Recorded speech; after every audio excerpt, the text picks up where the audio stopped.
partnership unit. And so our unit is working alongside of our Recreation Neighborhood Services division to manage this program. And our team is managing the administrative side. So we work in partnership with our Recreation Neighborhood Services to administer the RFQ process.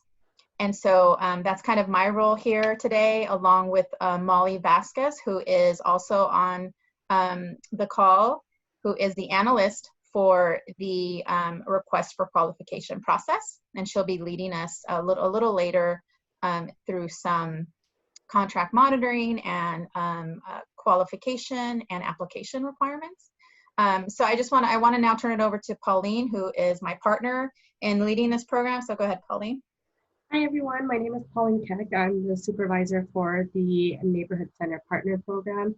I'm seeing a lot of familiar names. I can't see all the faces at the moment, but yeah, I oversee the whole program. A lot of you may know it as the Reuse program, but we've rebranded to now it's the Neighborhood Center Partner Program. So pretty much any of your questions or anything will at one point or another be answered through me. And I do have a team along with me, although most of us are working, in the Emergency Operations Center for COVID-19.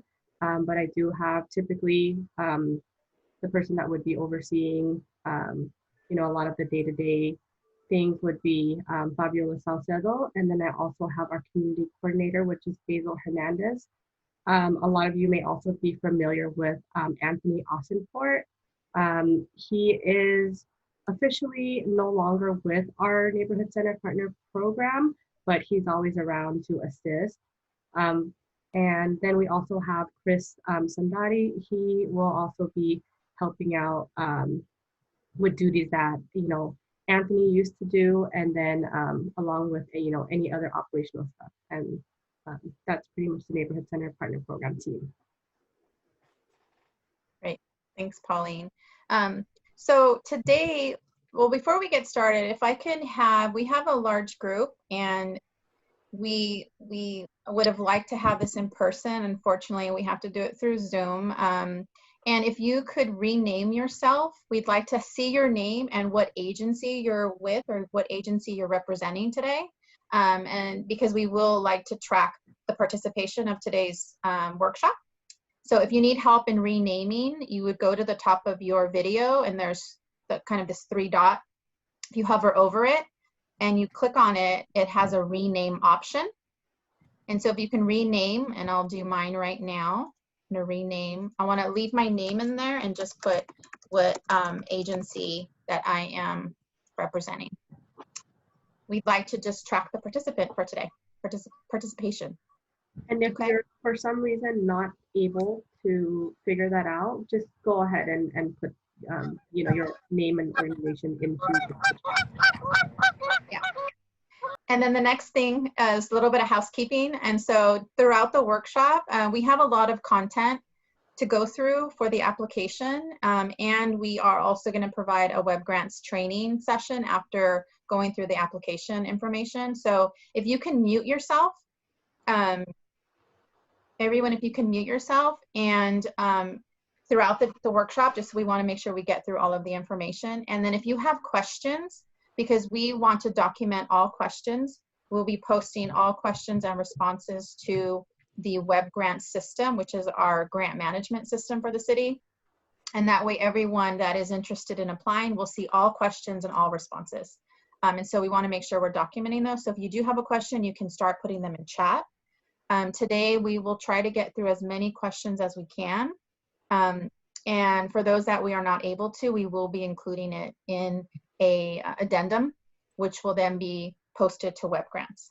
And so again, we'll try to get through as many as we can after we go through the application content. And so that's the little bit of housekeeping that I have. We are going to try to answer as many questions again, but the final response, because our staff, we want to provide as much helpful information during today's workshop, we may need to go back and clarify some things. And so any information we provide today is not final. The final information will be posted, the final responses will be posted to web grants. Okay, so I just want to put that out there.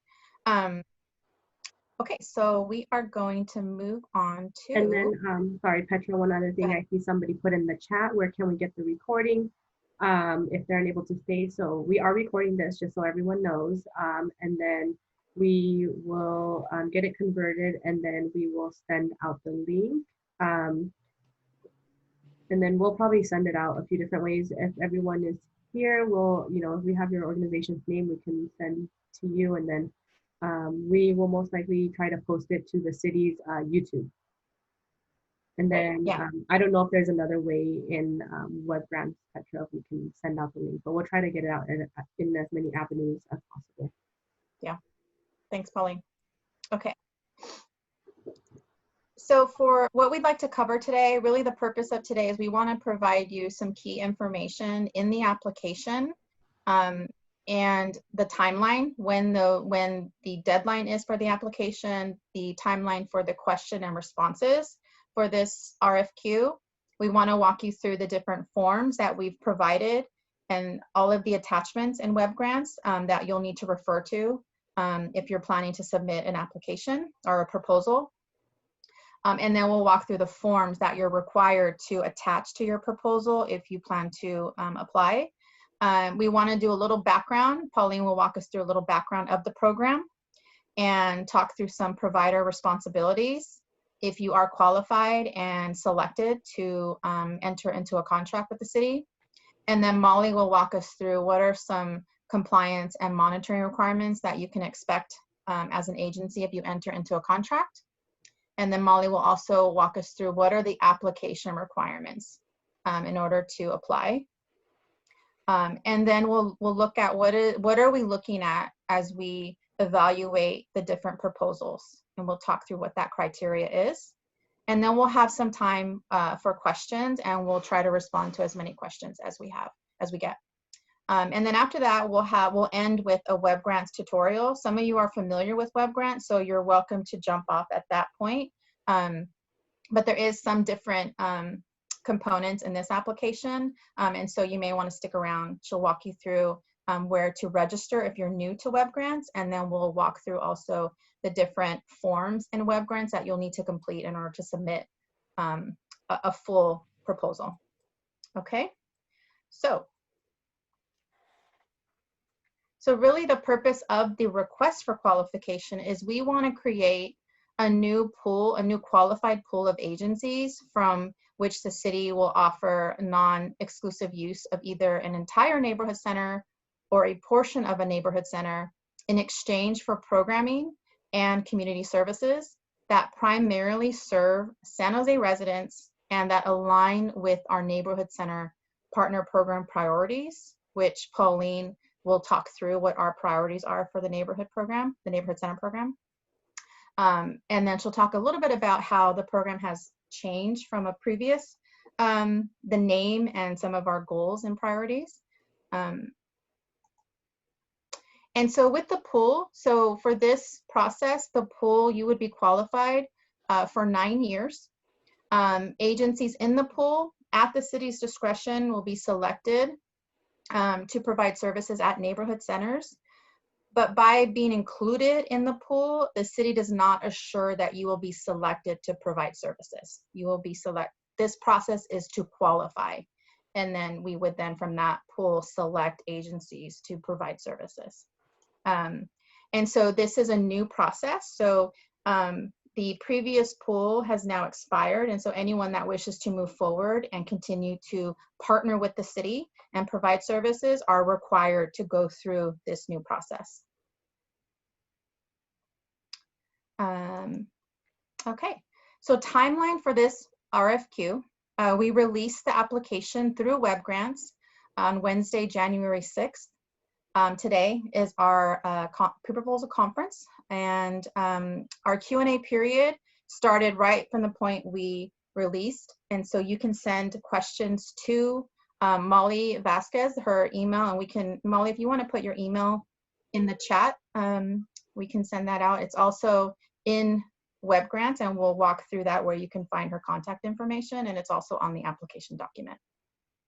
You can submit questions all the way through February 3rd around content of the application. If you have questions around requirements, if you have questions on evaluation criteria, if you have technical assistance questions for web grants, you can ask those questions all the way up until the deadline.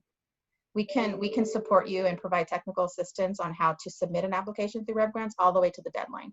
But as far as questions on content of the application, that deadline is February 3rd.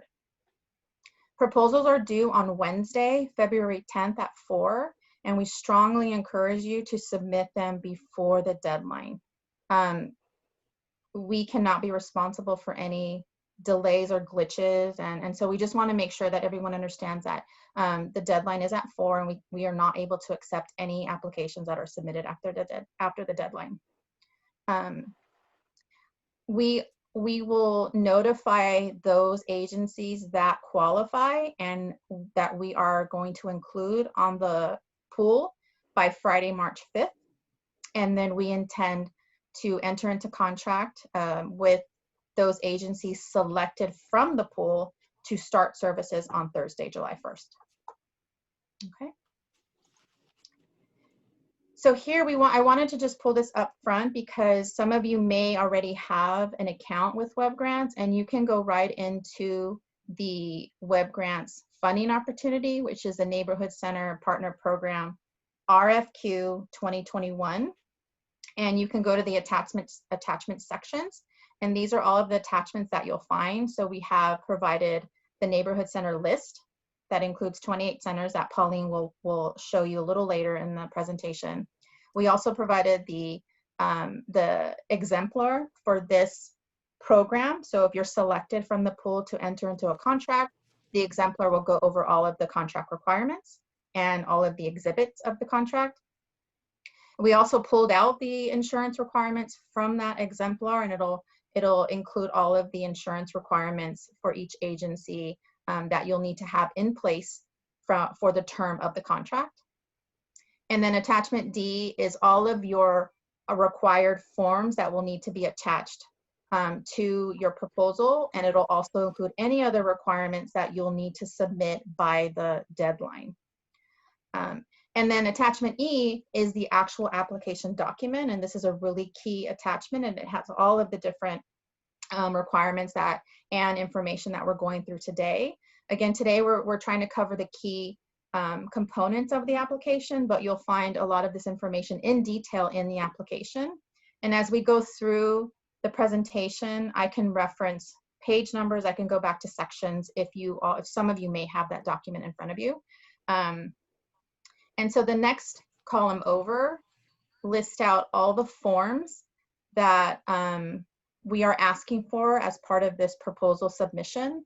So forms 1 through 5 are required for everyone to submit with their proposal. And Molly will show you in Web Grants where you'll upload those completed forms. And a little later we can walk through, we may have time to walk through what those forms are, but they're all attached and you can view them once you have an account in Web Grants. You can go in and see what the forms are, and it'll explain the purpose of the form.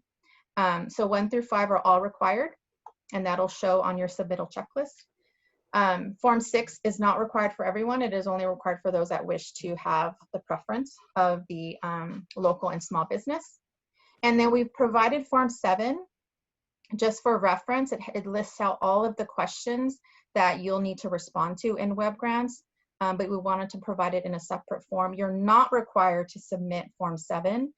The questions that are listed on Form 7, you'll be required to respond to those questions in Web Grants, and Molly will walk us through that part a little later. Okay, so I am going to now turn it over to Pauline.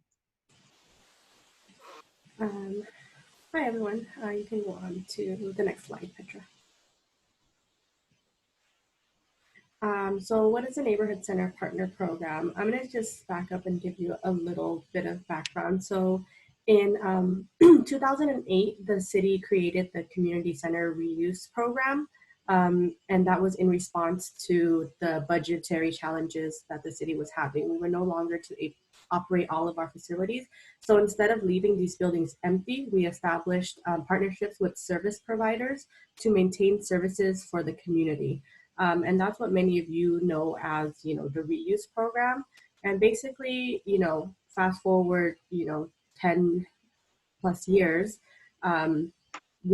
the program actually went through an audit in 2018, and there was a lot of findings from that audit, and then that has kind of like led to this rebranding. We found the value in our partnerships, and we know that it's not really just in response to budgetary times anymore. This is a program, and it's worked for the community. A lot of our providers that are operating our centers right now, are a part of the community. The community members know, the people there.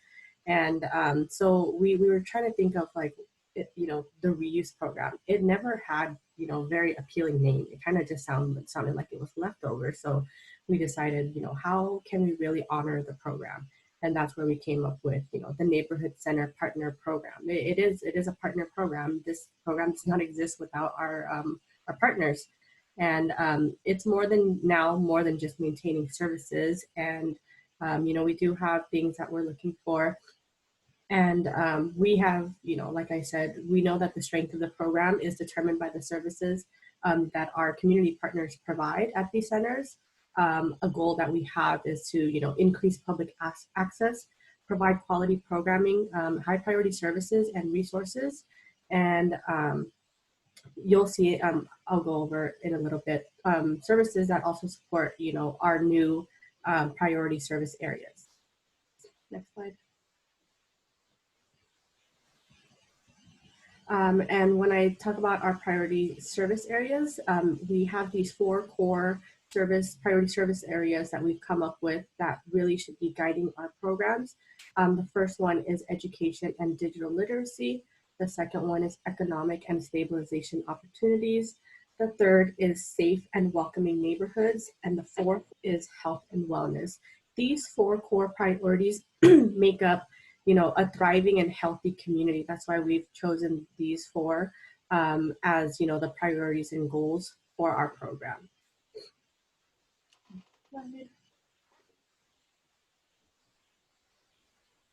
And then, as Petra mentioned earlier, this is one of the attachments, but this is the neighborhood center list. We do have 28 sites or centers available, and these are the sites that you will be submitting your proposals for. You can see the 28 here. This will also be in WebGrants, so you'll have a chance to take a look at the sites and see what sites you'd be interested in. Also on that form, it breaks it down more into like square footage, amenities available, so you can get all that information in WebGrants. And then a few things I'd like to highlight on the program are the provider responsibilities. So there's service obligations, daily operations, security measures and safety standards, and facility accessibility and maintenance. So as as you are our partners and you operate these buildings, we do issue you the keys. So, there are responsibilities that come with that.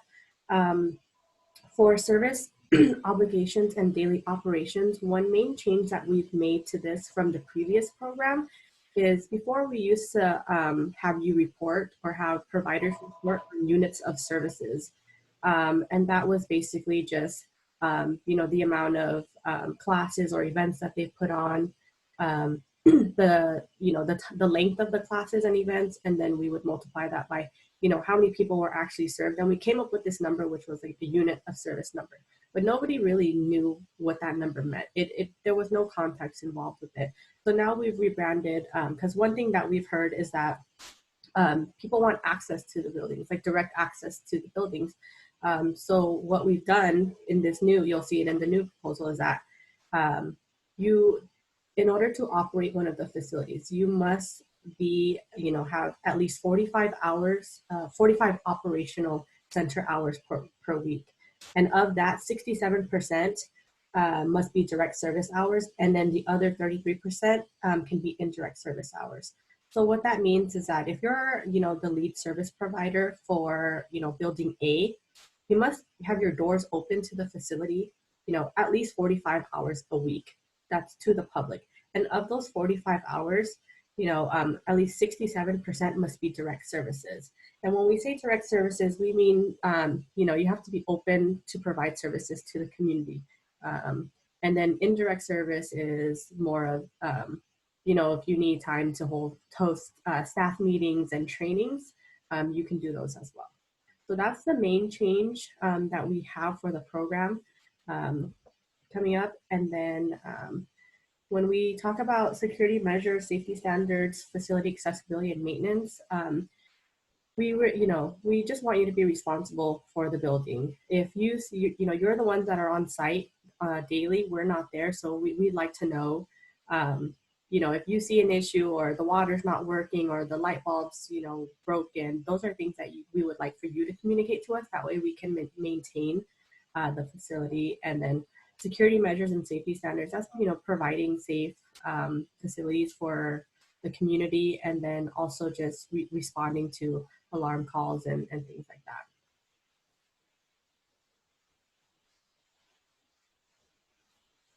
And then I'm going to go ahead and put it over to Molly, and she'll go over contract compliance and monitoring. Hi, everybody. I'm Molly. So I'm going to go ahead and review the contract compliance and monitoring. This is a really big piece for us that we've been able to reevaluate.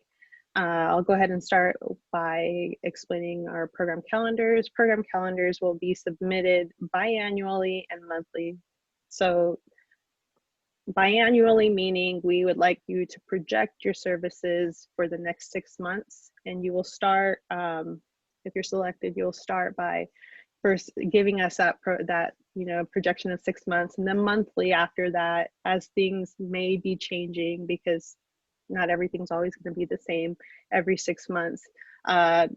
You'll send us the new program calendar for each month, and then we'll do that again the next 6 months around, and then every additional month after that. You will be also reporting to us direct and indirect service hours monthly through a Google Doc, and it's just pretty much click and reply, and it's really easy.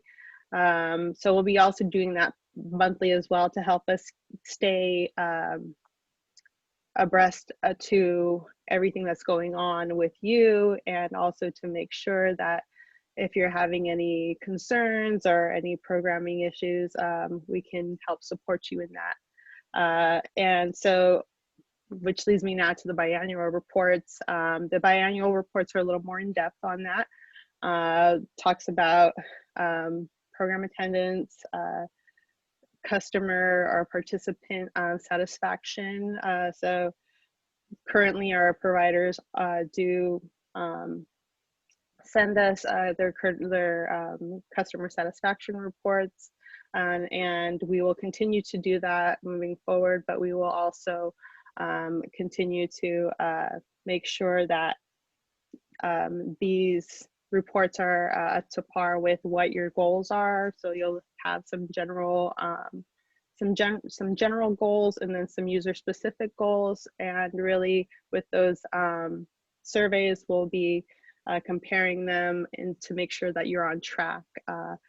In our annual review, it's going to be more of an in-depth audit of all of your programs, the attendance, the enrollment, financial audit of your programs if you're charging any fees for your services, making sure that those fees do go back into the program, because we cannot have revenue being generated from the program fees, which is very important. And another piece to this annual review would be the site visits. So there'll be at least one mandatory site visit per year. Well, we'll get to meet you, your staff, and get to see some of your programs in action. And at the same time, after that, we'll also go into a deeper audit of your program findings and your attendance numbers and all that. So application requirements, this is going to be very this is going to be very in-depth, but I'm not going to hit every point. I think the most important thing that you can take from this is that all of the agencies and their subcontractors have to be able to provide us proof that you are a legal entity. So that would be being registered with the Secretary of State, business registration. You also need to be able to have your San Jose business license and any of the other supporting documents regarding your background, your experience, the financial resources that you have that prove that you're able to provide these services in a financially stable way. Those will be things that you will have to be able to provide for us. Oh, and of course, all licenses and certificates that are required by the state and local governments. That is very important. Going to the next slide. And just to make sure any agency that is going to be providing license exempt childcare, we will be requiring those agencies to register with Trustline. You'll see on the screen, the website is www.trustline.org. This is to make sure that the background checks are completed to the satisfaction of the state standards. And of course, the services have to be primarily benefiting our San Jose residents. They have to be offered at a low cost or low fee or no cost or some kind of sliding scale for some of our participants that may not be able to afford it. And again, just driving forward, my last point that I made regarding revenue generating fees, those cannot be in our program. These any fees that are generated from charging our participants have to go back into our programs. And just briefly, let's take a look real quick at the criteria. We'll be looking at proposal responsiveness, and I think this is the main point that I want to really drive is that you get your application on time. So February 10th, 4 p.m., no later. We will not be accepting any late submissions. As soon as Web Grants closes at 4 p.m. on February 10th, that is it. So just make sure that you get that proposal in. We'll be looking at program alignment, program design. We'll also be taking into consideration your experience qualifications. There may or may not be an oral interview. This will be determined by the reviewers of your proposals. So if it's determined that that we would like to have a oral interview with your agency, if you look at your screen on your right, you'll see that we take into consideration not just your proposal on Web Grants, but as well your oral interview. And last, not least, small local business preference. If you are a small or local business and you would like to have that preference, please fill out that form. And this is just a quick checklist of the items that you will be required to submit through Web Grants, and you'll see that as we go through the Web Grants tutorial. Just make sure that forms 1 through 5 are submitted. Those are the required forms. Form 6 is only required if you want to request the smaller local business preference. And of course, very important that all nonprofits submit their proof of 501c3 status.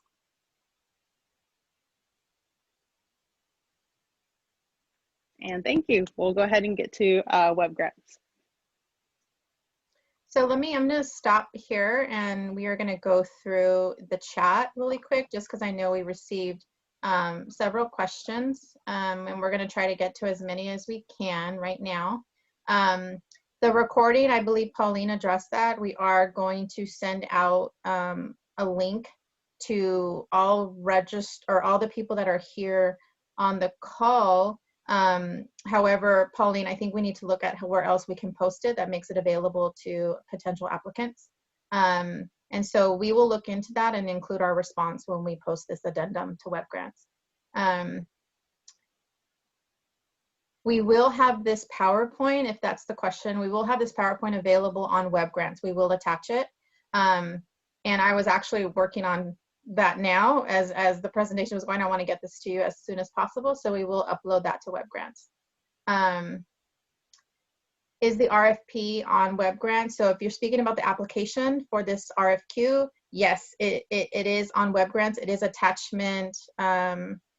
Molly, if you can pull up what that attachment is, that the application, I think it's attachment E, I could be wrong. It's attachment E. Mm-hmm. Attachment E in web grants, and you'll be able to see the document. And yes, I answered that question. We will provide this presentation on web grants. Does anyone, Pauline, this may be for you, does anyone happen to have a map view of all the neighborhood centers? We do, but it may include some of our other community centers that are not a part of it. If they would like that, I could send that.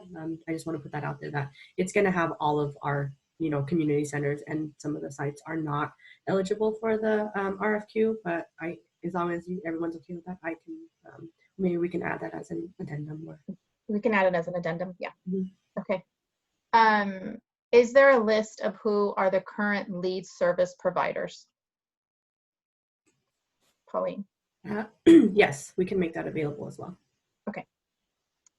Was that 45 service hour week criteria to qualify an organization to have a key or to qualify as a partner? Go ahead. It was to qualify as a partner. For license exempt, and I'm assuming this is business license exempt, what was the name of the service we need to register with? And Molly, I believe you presented that. Yes, that was Trustline.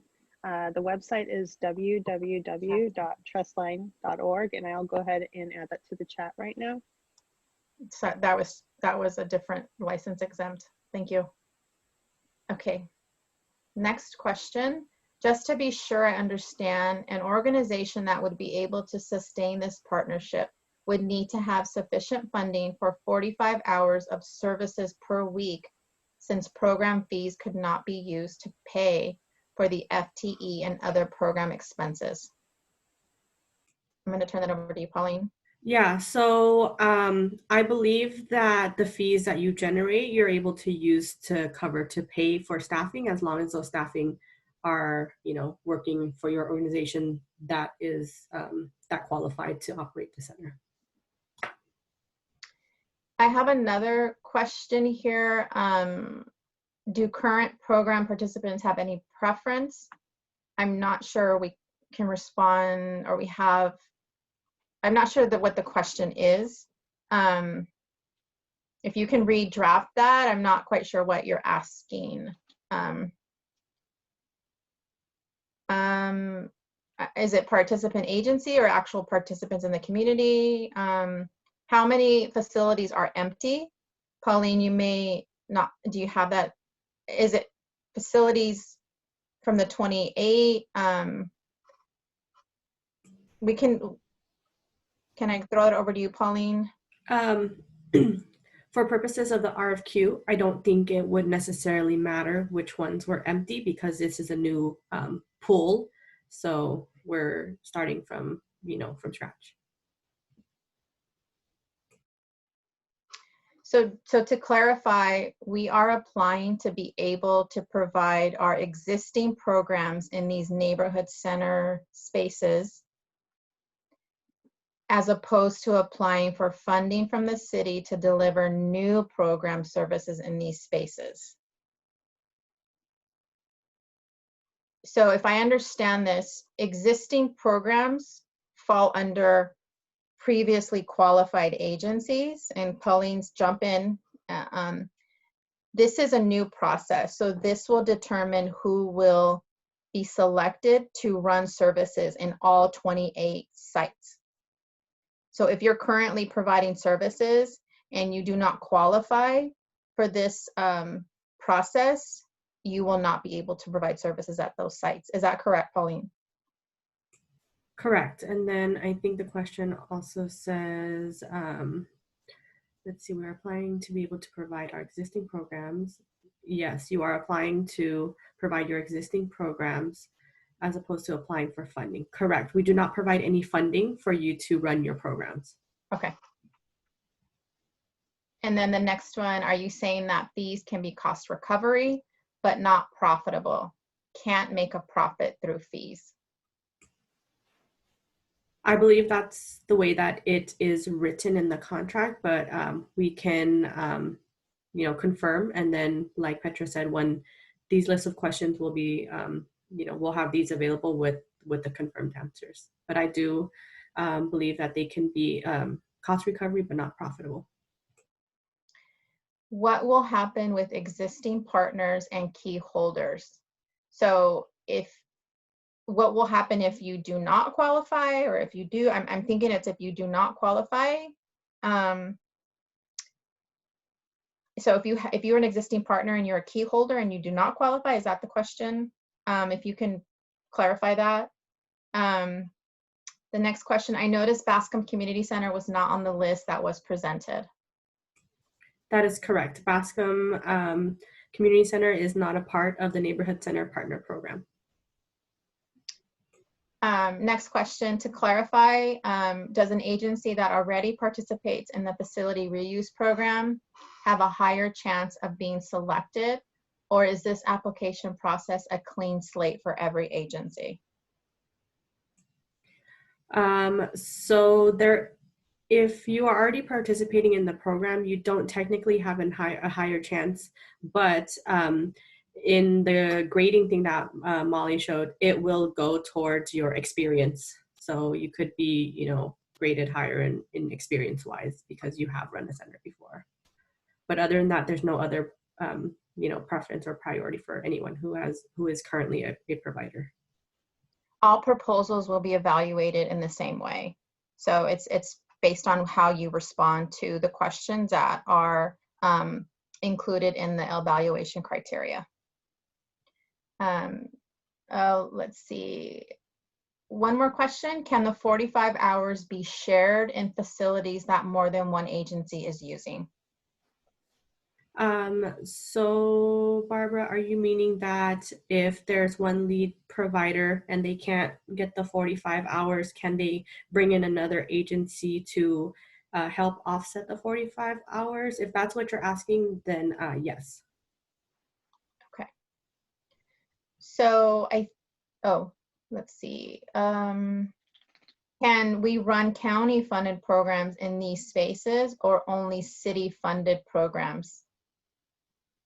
That's a good question. I don't know, Pauline, you have a response, or do we want to? Yeah, for at least right now, I don't think it matters where your funding comes from. It's just that we don't provide the funding for you. You need to come with your own funding source. Can we apply for multiple facilities? Yes. And I think the last question before we move on to the web grants piece is this a one-year contract renewable each year? Molly, this might be for you.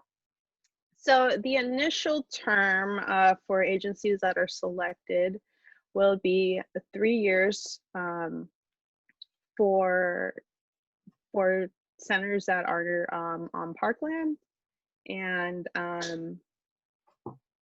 with after that term, the ability to continue to contract with us via 1-year contracts after.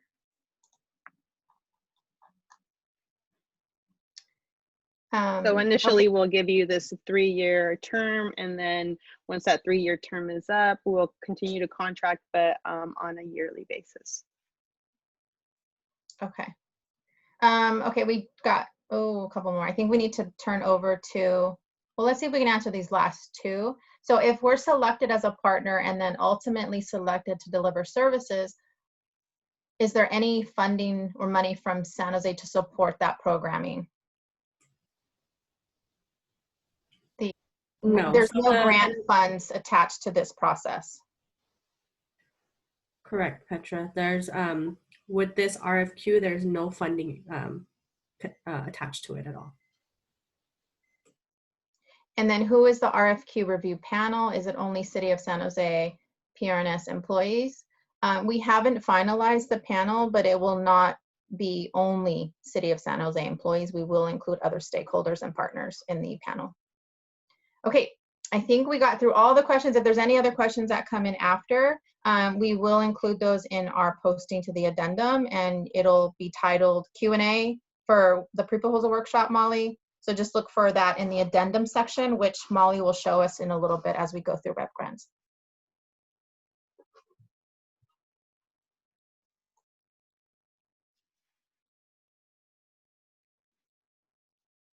Okay, are you ready for me? Yep, go ahead. Great.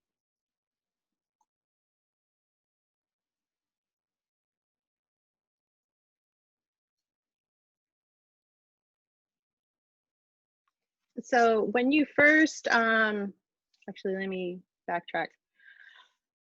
In order to be able to apply to the opportunity, you'll first need to go to Web Grants and register to have a user profile. That might take about a day turnover to hear back, but once you've received that user login and you've changed your password, when you first log in, this is what it will look like. And you will go to Funding Opportunities and select the Neighborhood Center Partner Program RFQ 2021. Molly, sorry, can you, before you get, I wanted to stop you before you go on to the application. Yeah. Can you show the main page and where they can register? Okay, yeah, of course. Log out. This is the main page. It's the address is grants.sanjoseca.gov. And when you first come in, you'll click on register here. And that's how you'll begin the process to register to get your user ID and password. So.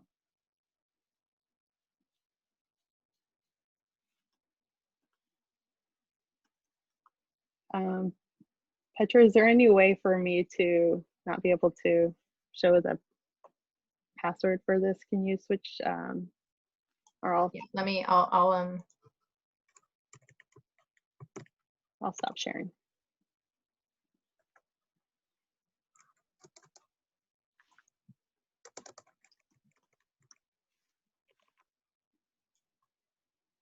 Are you going to log in? Do you need the information? I'm messaging you.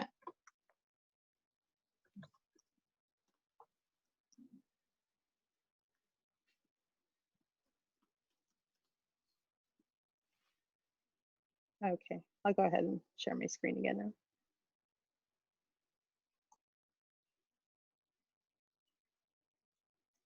So once you receive that user, like I said, this is the first page you'll see when you log in, and you will go to Funding Opportunities.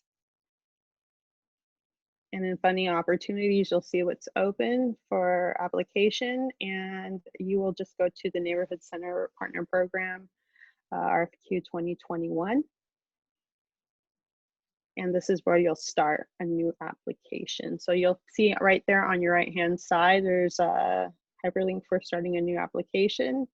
We're gonna go ahead and that's my user. We'll name this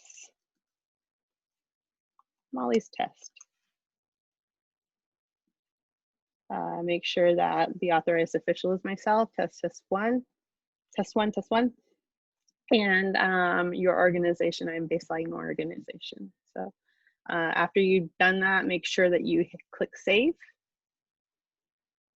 And then you are going to want to go back and we will start with the general information. We'll edit. Oh, I'm so sorry.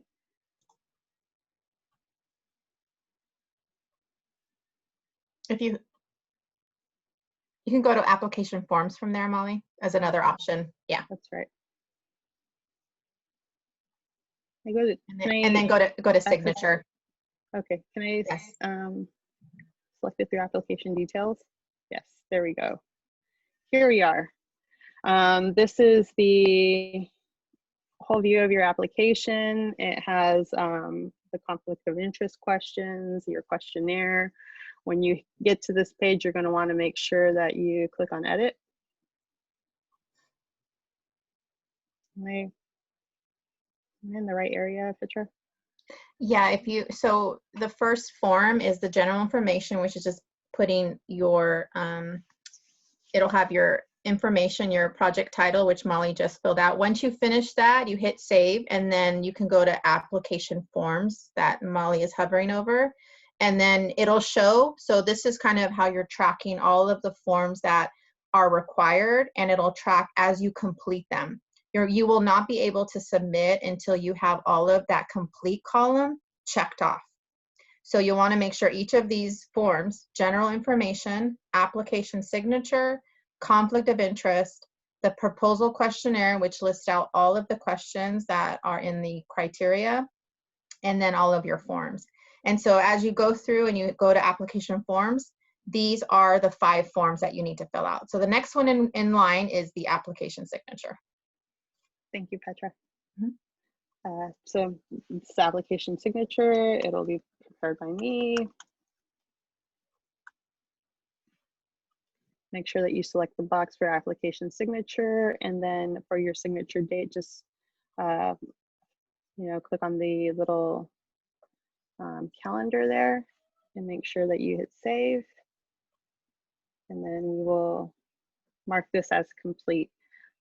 This is very important to know as you move through these different phases of the application.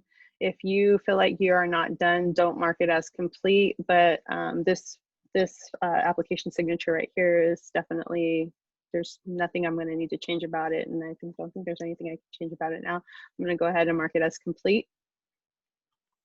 And so it gives us the little check mark there, confirming that we've completed it. So we'll move on to the next section, which is the conflict of interest. If you have any personal relationships, stock investments, employment consulting, payments or gifts, anything that may be considered conflict of interest or that may potentially affect your the relationship.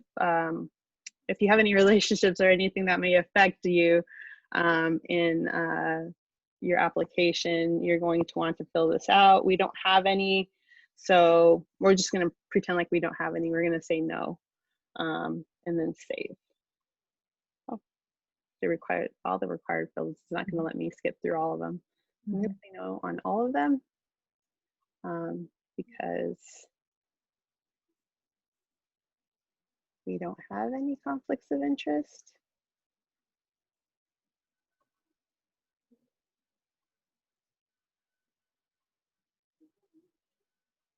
And everything's selected. So you see right here, this is actually a really great example showing that you will have to really make sure that everything is selected or it won't let you move on. So this right here is what it will look like once you've completed that form. It shows all of my answers on the conflict of interest form. So I'm going to go ahead and mark this as complete. And it'll bring us back to our list. And this is where we get to the fun stuff, the proposer's questionnaire. And I'm going to go ahead and just start going through these questions. So the first question is, how does your agency's proposed programming align with the vision and mission of PRNS and with the following Ncpp priority services? And the services are right below. We have education and digital literacy, economic and stabilization opportunities, safe and welcoming neighborhoods, health and wellness. So I'm just going to test. Molly, can We I do a just, lot of testing. I'm just going to chime in. So Yeah. what's helpful about the attachment that we've included in the funding opportunity, and Molly, if we can maybe go through that, where they can find all the attachments after you're done with this piece. Yeah. You can use that attachment to complete your responses on a separate document. What Web Grants has some tricky things, and we don't want it to time out on you, and so you don't lose what you've all your work if you're in the middle of filling out a response and then it times out. So we encourage you to complete your responses on a separate document and then copy it into Web Grants. Yes, exactly what Petra said. Just to reiterate, making sure that you have a separate Word document, have all of your responses already written, so that when you get to this point, it's just copy and paste. Because yeah, like she said, there are some of those issues when you go in and you manually put them in. The second question is, describe the services you're proposing to provide at one or more neighborhood centers. In your response, please describe how the services proposed by your agency are directly related to the Ncpp services of your agency's preferred site. That will also be on the neighborhood center list, which is attachment A. It not only lists the centers and their locations, but it does list the Ncpp priority service areas that those sites are really needing those services in. So to move on to site preference, this isn't scored. However, it's very important that if you do have a site preference, that you list it. So it'll help us determine where you're placed. So this pool will establish who we will be able to partner with, but not every agency might have the opportunity to, at very beginning, be placed. We hope that we'll be able to place everybody, but that's going to reveal itself in time. However, if you don't know where you want to list, it might be a little bit harder for us to place you. So just be aware to continue referring back to that site list and those priority service areas, so that you do know, so that you can explain to us why you feel that you should be at a certain site, or at least be able to explain what your program is strong in and what kind of priority services it may be able to fulfill for our program. So Molly, I think if we can show them where to find the questions rather than go through them now, I just want to give you a quick time check. I want to make sure we get through this piece and we answer any questions that they have regarding Web Grants. I think you have to type some characters in order to complete it for each response. There is a drop-down note that we want to mention, though, that if you're using a PC or a Mac, that it'll provide instructions on how to select multiple sites or multiple options in the drop-down menu. Yeah, so if you're using a PC, it's well, I don't have a PC, so I can't show you for the PC, but it's you hold the control button on your keyboard as you select the second site. For Apple users like myself, it would be the command button, and there we go. That's what it would look like. So let's go ahead and save. Oh, not completed.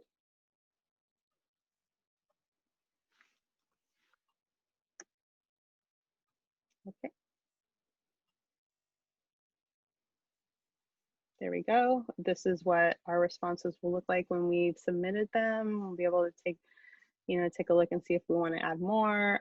If you think that you might want to add more and come back another time, don't mark it as complete. We're going to mark this as complete right now.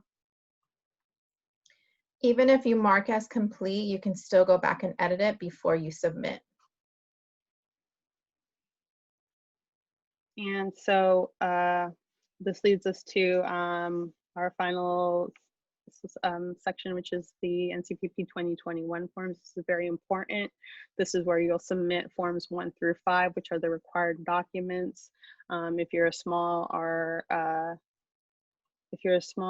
local business, you can choose the smaller local business preference form to fill out and attach. We're gonna do some attachments right now just to show you how it works. So I'm gonna go ahead and go back just one more time. Go back again because I think I went through that a little too fast. So we click on the Ncpp 2021 forms, and then we will go to application forms, and then I think I did that wrong. Try that one more time. So we'll go add. That's what I missed. Click on add, and this is where we're going to add our forms. So I'm going to go ahead and choose my file. I will add form 1 because it's certification, and this is one of the forms that are required. Like I said, forms 1 through 5, you will have to submit this way.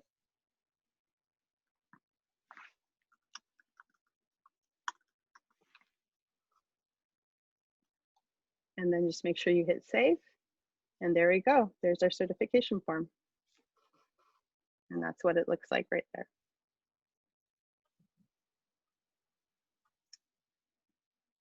Petra, would you like me to add more of the forms as we go through this? No, I think it's just helpful to show that this is the section that they'll be uploading all of the required forms. Can we go to the application forms, go to the general information? It might not be in this section, sorry. You might have to go to the funding opportunity. Okay. So this is the application process that Molly just walked us through. We want to show you where you can find the funding opportunity attachments, which is where you'll find all of the application, the sites, and all of the forms. So if you can go to menu, Molly. Yeah, it was going a little slow. So back in the main menu, just go back to the funding opportunities, and this is where you will also find it's like our opportunity. Sorry, my internet just slowed down. We'll go back to the opportunity, and that's where we'll find the attachments that you'll want to download. And I would say when you first come in, before you even submit your application, it would be best to just download all of your attachments to make sure that you have them. And then also when you're answering your questions on a separate Word doc to be able to refer back to. So we have attachment A, which is the neighborhood center list, the exemplar, which is essentially a template of what the contract will look like, the insurance requirements of these contracts, the checklist that we had shown you earlier in the workshop, as well as the Ncpp RFQ application. This is where you'll actually find our general information requirements. So if you have any questions and you want to refer back to it, this is there for your reference. It has our Ncpp priority services listed, the minimum qualifications, everything that you need to know about the funding opportunity that's in that attachment E. And then of course, the forms that you have to submit, which are the certification exemplar, agreement acknowledgement form, insurance requirements acknowledgement form, the minimum qualification certification form, and so on. And like Petra had explained earlier, the proposer's questionnaire is not something that you submit. This is something that you actually fill out in WebGrants, which is what we had went through earlier. But if you want to go ahead and use this to write your responses in a separate document and then copy paste as you go through, this is where you'll find everything. It has the program alignment, the site preferences, the program design, and everything.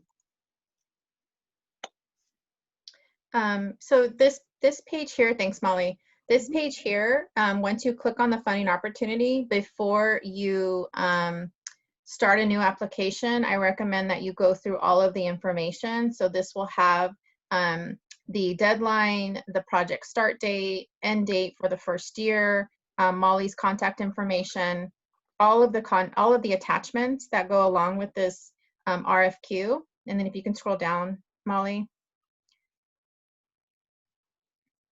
It has our general information.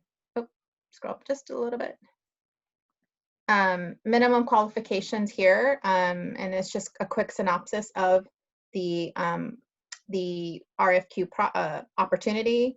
And then we also have web grants website links that'll be helpful information for you to reference back to. So this is the Trustline website. We have the business tax lookup link, our enterprise priorities here, which kind of align with this neighborhood center partner program. And then our departments activate our strategic work plan, which is the Activate SJ.